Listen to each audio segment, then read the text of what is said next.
Procrastination, huh? When you're trying to find all kinds of excuses to avoid doing something that you know you have to do, something that you know there will be consequences if you don't do it, but you still try to avoid it. Why? Because you're trying to relieve yourself of some stress. The task that you have to complete brings you some kind of anxiety. So to try to get away from it, you keep on postponing it. You keep on delaying it. That's why you procrastinate. And when procrastination becomes a habit, that's where you have a problem.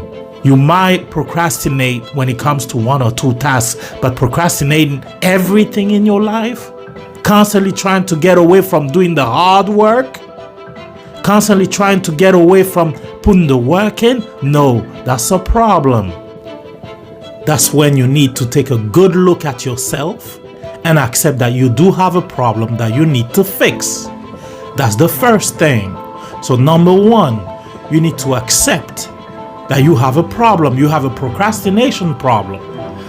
So when the task is there waiting to be accomplished and your procrastination trigger comes in, you will be able to pick it up automatically, and then it will become a case of how you deal with it. One thing worth noting is that procrastination is not necessarily tied to failure. Highly successful people procrastinate too, because they have very busy schedules, for example. So understand that is something that can happen to anyone and anybody. It's a human thing. But you need to minimize the impact of procrastination. So how can you beat procrastination? You have the 5-second rule. You start a 5-second countdown, and as soon as you get to 1, you get started on the task. No delay, no waiting. Because the most difficult step is always the first one. Science shows that when we get started on something, we tend to finish it. So if you get started on that task, you will finish. And it's at that time that you'll come to realize that actually it wasn't so bad after all. Another way that works very well when it comes to beating procrastination is to set small goals. When you have a task ahead of you, whether this is studying, whether this is a task handed to you at work, or whether this is going to the gym, you want to start with small goals. So for example, if you need to study, instead of having a look at the study as something that you'll have to do for the next 3 hours, you can say, okay, let me study for 10 minutes. And then you complete those 10 minutes. And then you say, let me study for another 10 minutes. And then you keep going.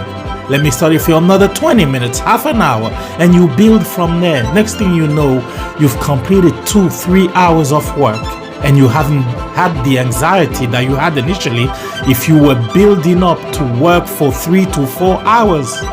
So setting small goals is very effective when it comes to beating procrastination, because it will make the task look less daunting. And 3, which is my method, what I use to avoid procrastinating and to actually beat procrastination, is self-talk.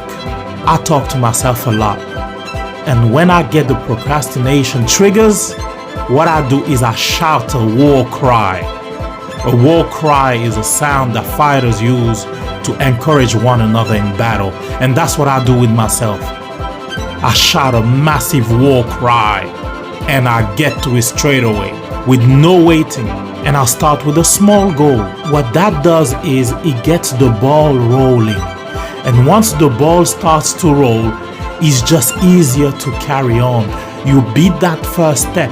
You've been able to take that first step, and then you just keep driving. You just keep pushing to the end. Once you start something, never stop in between. And you won't.